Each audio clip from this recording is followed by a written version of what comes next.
गुरु विष्णु गुरुदेव महेश्वरा गुरु साक्षात् परम ब्रह्म तस्मै श्री गुरुवे नमः तस्मै श्री गुरुवे नमः तस्मै श्री गुरुवे नमः। त्रिभुवन वंदन दैवकी नंदन जो हरि मारल कंख जगजन तारण देव नारायण शंकर ताकेरि अंश अनंत कोटि ब्रह्मांडर गराकी प्रभु भगवंतर शरणत आमी अकिंचने शिर स्थापन करी सेवा निवेदन करिछु। जुगनायक महापुरुष श्रीमंत शंकर गुरुजना और तेरारे प्रिय शिष्य बरहारपुर श्री श्री माधव गुरुजना दुयोजना गुरुके पवित्र स्थानर पर श्रद्धारे सोवरण करिছো और तेरा सबक आमी सेवा निवेदन करिছো। এই রাজগড় স্থিত विद्युत उपसंमंडल विभागरे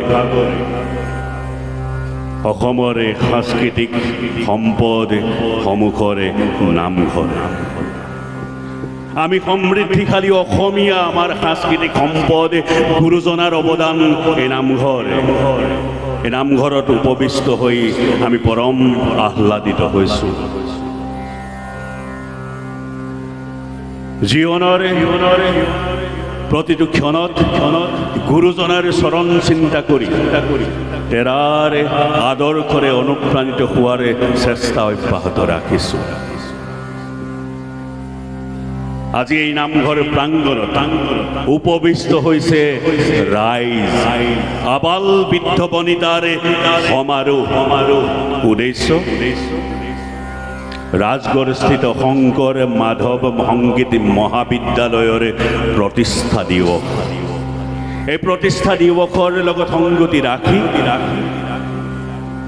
महाविद्यालयखनरे छात्र छात्रीসকলে परिवेशन करिब गुरुजनार अपूर्व सृष्टि अंकिया भावना राम विजय और সেই राम विजय श्रवण दर्शन करिबर कारणे आज आमी सकलोटी आध्यात्मिकता और सात्विकतार आवेशकनिर माजत थाकी এই স্থানত उपविष्ट হৈছো।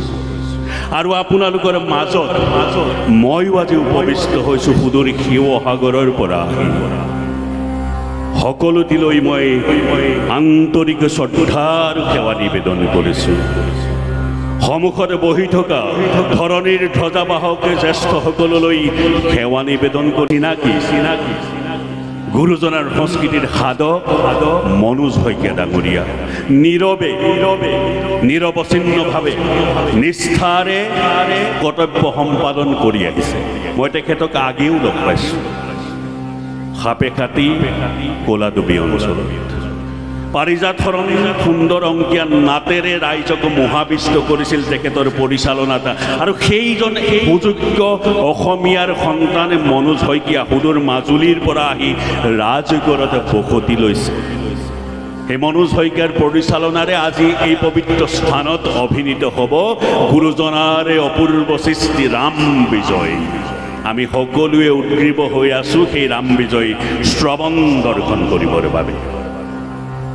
मैं आन्तरिक श्रद्धा और सेवा जनाइছো अलिदत्त डांगरियानीলৈ नामरूपर পৰা আহি এই স্থানত উপবিষ্ট হৈছে সত্ৰীয়া সংস্কৃতিৰ সাধক। मैं आन्तरिक श्रद्धा जनाइছো सेवा जनाइছো मोर बंधुসকললৈ যিসকলে যিকোনো অনুষ্ঠানৰ আৰত থাকি শব্দ পোহৰেৰে এই অনুষ্ঠানটি উজ্জীৱিত কৰি তোলে সেই বন্ধুসকললৈ মই আন্তৰিক শুভকামনা জ্ঞাপন কৰিছো। বিশেষ কৃতজ্ঞতা জনাইছো মোৰ জ্যেষ্ঠ भावना जगतर कान्दारी किन्तु आजी এই স্থানত उपस्थित আছে मोर मरমৰ ककाई केशव गगৈ डांगरियाলৈ। আজি उपस्थित प्रत्येकजনৰ चरणत आमी अकिंचने शिर स्थापन करी सेवा निवेदन करिছো। মই প্ৰথমতেই কৈছোঁ অত্যন্ত আহ্লাদিত হৈছোঁ, সুখ অনুভৱ কৰিছোঁ এনে অনুষ্ঠানত উপস্থিত থাকিবলৈ পাই। আমি আশা ৰাখিম এই অনুষ্ঠানৰ সফল সমাপ্তি ঘটকে, সফলভাৱে ৰূপায়ণ হওক শংকৰ মাধৱ সংগীত মহাবিদ্যালয়। আগন্তুক দিনত তেওঁলোকে ইয়াতকৈ নতুন নতুন কৰ্মসূচী সম্পাদন কৰি ৰাজগড় অঞ্চলৰ লগতে অসমমূলকক সাংস্কৃতিক গৌৰৱেৰে গৌৰৱান্বিত কৰিব। ভাওনা গুৰু সংস্কৃতিৰ অনুষ্ঠান ইতিমধ্যে পৰিৱেশিত হৈ গৈছে এই স্থানত। অতি সুন্দৰ, অতি মনোগ্ৰাহী। আমি মোহাবিষ্ট হৈ লক্ষ্য কৰিছোঁ প্ৰতিটো অনুষ্ঠান। সেই অনুষ্ঠানসমূহত অংশগ্ৰহণ কৰা প্ৰতিগৰাকী শিল্পীলৈ আমি আন্তৰিক শ্ৰদ্ধা আৰু আন্তৰিক শুভকামনা জ্ঞাপন কৰিছোঁ। আৰু সন্মুখৰ ৰাম বিজয় পৰিচালনা গোষ্ঠীৰ লগতে দুহাৰ সংগত কৰিবলগীয়া আৰু ৰাম বিজয়ত অভিনয়ত অংশগ্ৰহণ কৰা প্ৰতিগৰাকী নিষ্ঠাৱান শিল্পীলৈ আমি অন্তৰৰ নিভৃত গুণৰ পৰা আন্তৰিক শুভেচ্ছা জ্ঞাপন কৰিছোঁ আৰু মৰম জনাইছোঁ আৰু আশা কৰিছোঁ প্ৰভু ভগৱন্তই তেৰা সবৰচৰ হৃদয়ত অফুৰন্ত শক্তি প্ৰদান কৰক আৰু অনুষ্ঠানভাগী সফলভাৱে সমাপিত হওক। মই আপোনালোক সকলোৰে সেৱক, ভাওনা ভাল পোৱা মানুহ, গুৰু সংস্কৃতিক অন্তৰেৰে ভাল পাওঁ। সেইবাবে ইমান দূৰৰ পৰা আহি এই স্থানত উপবিষ্ট হৈছোঁ আৰু আহিয়ে আপোনালোকৰ আদৰ আপ্যায়নে আমাৰ অন্তৰাত্মাত যি সুখানুভূতি প্ৰদান কৰিলে আমি অত্যন্ত সন্তুষ্ট হৈছোঁ। আপোনালোকে জানে অসমীয়া মানুহ অসমীয়া লোক সংস্কৃতিৰ সাধক, অসমীয়া লোক সংস্কৃতিক হাড়ে সিমজুৱে ভাল পায়। আপোনালোক সকলোৱে জানে ভাওনা, বিহু, ওজাপালি, কুখান গান, লোকগীত, দিহানাম, বৰগীত অসমীয়াৰ আপোন। প্ৰতিজন অসমীয়াই নিজৰ হৃদপিঞ্জৰাত কঢ়িয়াই ফুৰে এই গুৰুজনাৰ অপূৰ্ব সংস্কৃতি। ভাওনা অতীজৰে পৰা বৰ্তমানলৈকে আজি 500 বছৰৰ আগতে গুৰুজনাই অসমীয়া জাতিক অৰ্পণ কৰা এক অনবদ্য অপূৰ্ব অৱদান ভাওনা। এই ভাওনাৰ প্ৰতি আমাৰ প্ৰতিগৰাকী অসমীয়াৰ হৃদয়তে শ্ৰদ্ধা আৰু ভক্তি এতিয়াও বিৰাজিত হৈ আছে।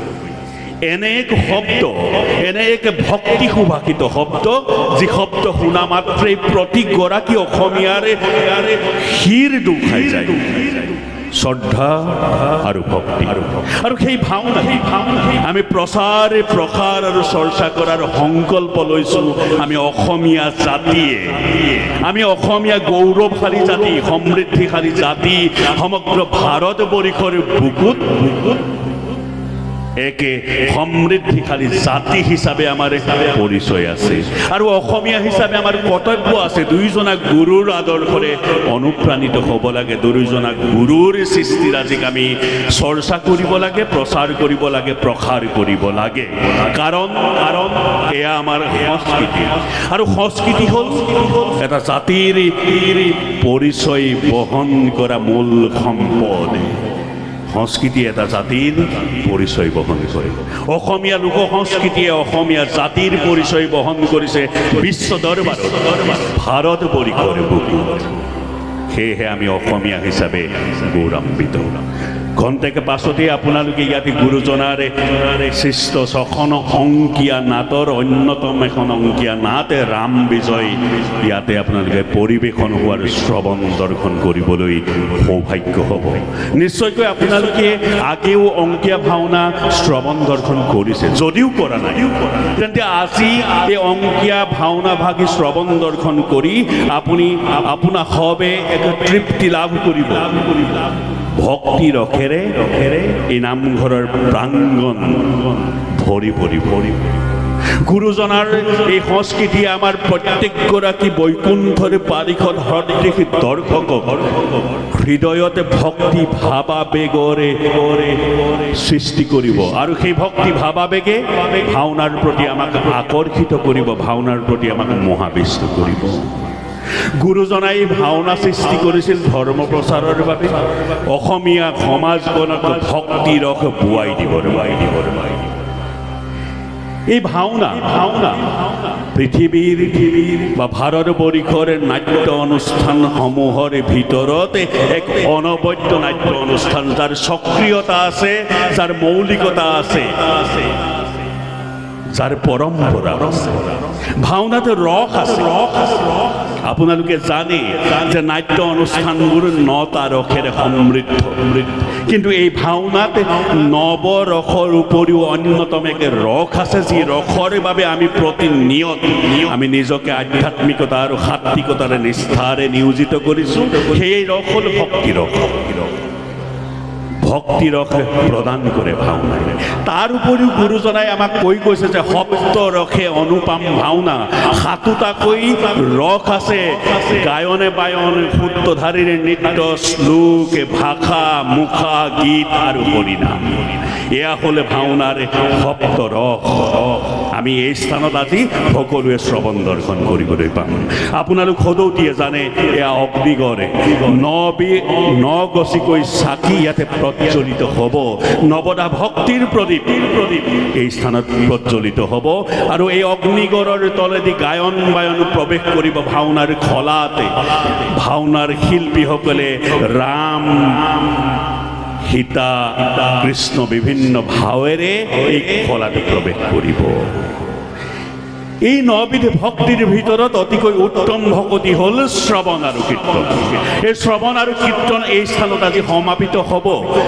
আমি দৰ্শক বৈকুণ্ঠৰ পাৰিষদৰূপী দৰ্শকসকলে আমি শ্ৰৱণ কৰিম ভাওৰীয়াসকলে দোহাৰৰ শিল্পীসকলে কীৰ্তন কৰিব তাৰ উপৰি আমি ভাওনা ভাগি দৰ্শন কৰিম আমাৰ মন পুষ্ট হ'ব ভক্তি ভাৱ আবেগে আৰু গুৰুজনাই এয়াই আশা কৰিছিল অসমীয়া জাতিয়ে ভাওনাৰ প্ৰচাৰ কৰিব চৰ্চা কৰিব অসমীয়া জাতিটোৱে এই ভাওনাকে প্ৰজন্মৰ পৰা প্ৰজন্মলৈ আগুৱাই লৈ যাব আৰু ভাওনাই এক মহিমামণ্ডিত স্থানত অৱস্থান কৰিব অংকীয়া নাট প্ৰাৰম্ভ চিহ্ন যাত্ৰা নাটেৰে গুৰুজনাই অসম মুলুকতে ভাওনাৰ বীজ ৰোপণ কৰিলে আৰু সেই বীজেই আজি বটবৃক্ষৰ ৰূপ ল'লে আৰু সেই বটবৃক্ষৰ ছাঁতেই আমি প্ৰতিগৰাকী অসমীয়াই জিৰণি লৈছোঁ আৰু ভাওনাৰ প্ৰচাৰ চৰ্চা কৰিছোঁ এই অংকীয়া ভাওনাৰ পশ্চাৎকালত অসমৰ সন্ত মহন্তসকলে লিখি উলিয়ালে মাতৃভাষাৰ নাট আপোনালোকে সকলোৱে শ্ৰৱণ দৰ্শন কৰিছে মাতৃভাষাৰ নাট আমাৰ নিজৰ ভাষা চহকী হ'ল আমি নিজৰ ভাষাত ভাওনা কৰিবলৈ ল'লোঁ আৰু আমি অসমীয়া জাতিয়ে তাক শ্ৰৱণ দৰ্শন কৰি আমি সন্তুষ্ট হ'লোঁ এই মাতৃভাষাৰ নাটো বৰ্তমান সময়ত অসমত জনপ্ৰিয় অনুষ্ঠান বিভিন্ন স্থানত মাতৃভাষাৰ নাট পৰিৱেশিত হয় আৰু তাৰ লগে লগে আমি অসমীয়া জাতি কিন্তু অংকীয়া ভাওনা চৰ্চা কৰিবলৈ এৰি দিয়া নাই অংকীয়া ভাওনাৰ ভাষা বৰ্যাৱলী যদিও কঠিন ভাষা তথাপিতো আমি বুজি পাওঁ আহে সামাজিক লোক হামু জাকেৰি কথা কহৈছি পুহি পৰম পুৰুষ শ্ৰীকৃষ্ণ সভাৰ মাজে প্ৰৱেশ কৰি আৱত তাক দেখ শুনহ নিৰন্তৰে হৰিবুল্ল আমি বুজি পাইছোঁ যে এই স্থানতে পৰম পুৰুষ ভগৱন্তৰ প্ৰৱেশ ঘটিব আৰু তেখেতকে দেখাৰ লগে লগে আমাৰ হৃদয়তে ভক্তি ভাৱ আবেগৰ সৃষ্টি হ'ব এয়াই ভাওনা ভাৱনা শব্দৰ পৰা উৎপত্তি ভাওনা আৰু এয়া ভাওনা অসমীয়া জাতিৰ আপোন সেয়েহে মই কওঁ যে যেতিয়ালৈকে বুঢ়ালুইতৰ বুকুৱেদি পানী বৈ থাকিব যেতিয়ালৈকে আমাৰ নৰমনিচৰ দেহৰ ৰক্ত ৰঙা হৈ থাকিব তেতিয়ালৈকে গুৰুজনাৰ সংস্কৃতি ভাওনাৰ প্ৰতি অসমীয়া জাতিৰ হেঁপাহ থাকিব অসমীয়া জাতিয়ে ভাওনাৰ প্ৰতি ভক্তি ৰাখিব আৰু ভাওনাৰ প্ৰচাৰৰ চৰ্চা কৰিব এয়া আমাৰ কৰ্ম এয়া আমাৰ দায়িত্ব তাক আমি নিষ্ঠাৰে পালন কৰিম পুনশ্চ উপবিষ্ট সকলোৰে চৰণত মই সেৱা নিবেদন কৰিছোঁ আমি অধীৰ আগ্ৰহেৰে ৰৈ আছোঁ সন্মুখৰ ভাওনা ভাগি শ্ৰৱণ দৰ্শন কৰিবৰ বাবে এই মুহূৰ্ততে দীঘলীয়া বক্তৃতা দি আপোনালোকে যি ৰসস্বাদন কৰিবলৈ আহিছে সেই ৰসভংগ মই কৰিব বিচৰা নাই।